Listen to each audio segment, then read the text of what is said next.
ये संकल्प पत्र विकसित भारत के 4 मजबूत स्तंभ युवा शक्ति, नारी शक्ति, गरीब, किसान, इन सभी को सशक्त करता है। भाजपा का संकल्प है कि इस योजना पर और तेजी से काम किया जाए।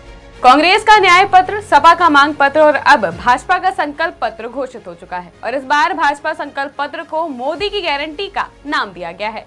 पार्टी ने इसमें युवाओं, महिलाओं से लेकर वरिष्ठ नागरिकों पर अपना फोकस रखा है। संकल्प पत्र जारी करने के बाद पीएम मोदी ने कहा कि उन्होंने नई सरकार के लिए 100 दिन का एक्शन प्लान भी तैयार कर लिया है। क्या कुछ खास है इस संकल्प पत्र में, बताएंगे आपको आज के इस वीडियो में। पार्टी ने बीजेपी का संकल्प और मोदी की गारंटी पर इस बार फोकस किया है। इसमें महिला, युवा, गरीब, किसानों को प्रमुखता देते हुए सबका साथ, सबका विकास की बात कही गई है। खास बात है कि आयुष्मान भारत के दायरे में अब 70 साल से अधिक उम्र के बुजुर्ग भी कवर होंगे। बीजेपी ने संकल्प पत्र में ये वादा भी किया है। अब बात करें अगर बीजेपी के संकल्प पत्र की, तो भाजपा ने देश के लोगों को 5 साल तक मुफ्त राशन की व्यवस्था जारी रखने का वादा किया है। इसके अलावा पानी, गैस कनेक्शन का भी वादा है। इसी के साथ संकल्प पत्र में 3 करोड़ नए घर बनाने का भी वादा है। पीएम सूर्य घर बिजली योजना को लॉन्च कर लोगों को ज्यादा बिजली बनाकर पैसे कमाने का भी अवसर दिया जाएगा। मुद्रा योजना की सीमा 10 लाख से बढ़ाकर 20 लाख कर दी जाएगी और एक वादा जो भाजपा के घोषणा पत्र में पिछले काफी वक्त से है, उसे फिर से आगे बढ़ाया गया है, जो है कि यूसीसी यानी कि समान नागरिक संहिता को देश में जल्द लागू करना। वहीं भाजपा ने वरिष्ठ नागरिकों से भी खास वादा किया है। पीएम मोदी ने कहा कि अब आयुष्मान योजना के दायरे में 70 वर्ष की आयु से ऊपर के हर बुजुर्ग को लाया जाएगा। साथ ही आयुष्मान योजना के दायरे में अब ट्रांसजेंडर भी आएंगे। संकल्प पत्र में वादा किया गया है कि दिव्यांगों को पीएम आवास योजना में प्राथमिकता दी जाएगी। संकल्प पत्र जारी करते हुए पीएम मोदी ने 2 बड़ी बातें भी कही।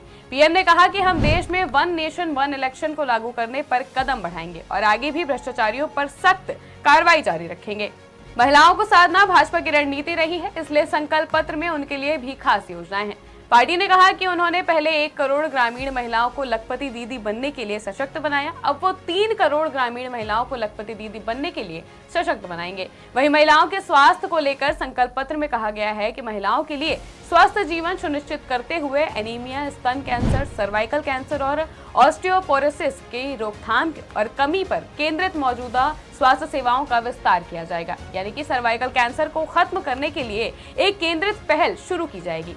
भाजपा ने कहा कि हमने नारी शक्ति वंदन अधिनियम को लागू किया है। हम संसद और विधान सभाओं में महिलाओं का प्रतिनिधित्व सुनिश्चित करने के लिए इसे व्यवस्थित रूप से लागू करेंगे। वहीं युवाओं की सबसे बड़ी समस्या पेपर लीक का भी जिक्र संकल्प पत्र में है। पार्टी ने कहा कि देश भर में भर्ती परीक्षाओं में भ्रष्टाचार रोकने के लिए एक सख्त कानून बनाया गया है। अब युवाओं के भविष्य के साथ खिलवाड़ करने वालों को कड़ी सजा सुनिश्चित करने के लिए इस कानून को सख्ती से लागू किया जाएगा। किसानों पर फोकस करते हुए संकल्प पत्र में कहा गया है कि पीएम किसान सम्मान निधि योजना के तहत 6000 रुपए की वार्षिक वित्तीय सहायता किसानों को दी जा रही है और भाजपा उसे आगे भी जारी रखेगी। पार्टी ने कहा कि वो कृषि इंफ्रास्ट्रक्चर और सिंचाई सुविधाओं को और बेहतर बनाने के लिए कदम उठाएगी। इसके लिए कृषि इंफ्रास्ट्रक्चर मिशन शुरू किया जाएगा। संकल्प पत्र में समय समय पर एमएसपी में वृद्धि की भी बात कही गई है। इसके अलावा विकास के नजरिए से भी भारत को आत्मनिर्भर बनाने की बातें कही गई हैं। आज की खबर के लिए महिमा शर्मा की खास रिपोर्ट। जिस